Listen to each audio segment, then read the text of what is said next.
आशीर्वाद देंगे, जो आएगा उसको आशीर्वाद देते हैं। नरेंद्र मोदी जी हमारे दुश्मन थोड़े हैं, हम उनके हितैषी हैं, सदा उनके हित की बात कह रहते हैं। जब उनसे कोई गलती हो जाती है तो हम उसको भी कहते हैं कि तुमसे ये गलती हो रही है।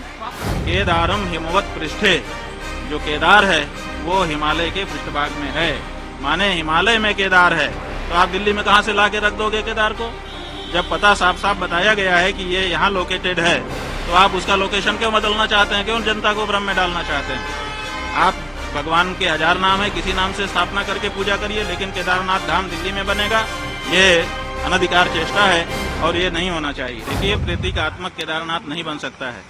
हमारे यहाँ शिव पुराण में 12 ज्योतिर्लिंग का व्याख्यान किया गया है, बताया गया है कि 12 ज्योतिर्लिंग होते हैं।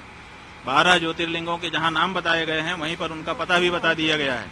और ये कहा गया है, जैसे सौराष्ट्रे सोमनाथम, पहले कहा सौराष्ट्र माने पता, उसके बाद कहा सोमनाथ, उसी तरह से केदारम हिमवत पृष्ठे, जो केदार है वो हिमालय के पृष्ठभाग में है, माने हिमालय में केदार है। तो आप दिल्ली में कहाँ से ला के रख दोगे केदार को? जब पता साफ साफ बताया गया है कि ये यहाँ लोकेटेड है, तो आप उसका लोकेशन क्यों बदलना चाहते हैं? क्यों जनता को भ्रम में डालना चाहते हैं?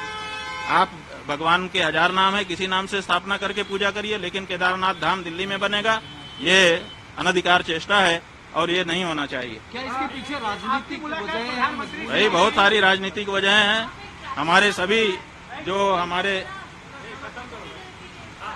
हमारे धर्म स्थान हैं वहाँ पर राजनीति वाले प्रवेश कर रहे हैं, और अब हमारे धर्म स्थान में जहाँ प्रवेश करने में दिक्कत हो रही है, आप केदारनाथ में देखिए 228 किलो सोने का घोटाला हो गया। आप पत्रकार लोग क्यों नहीं उठाते हो?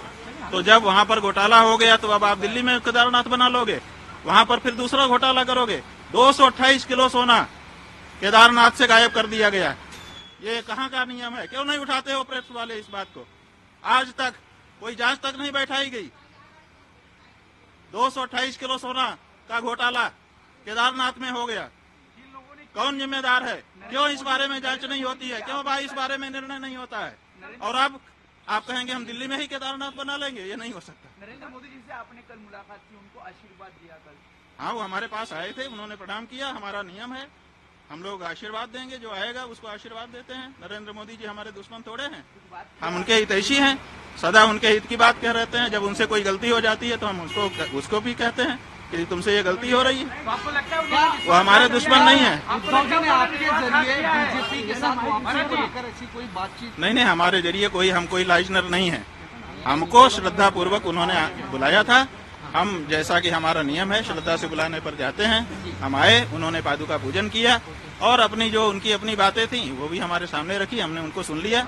ये जो बात हम कह रहे हैं वो हम अपने मन की बात कह रहे हैं और पूरे महाराष्ट्र की जनता की बात। धन्यवाद।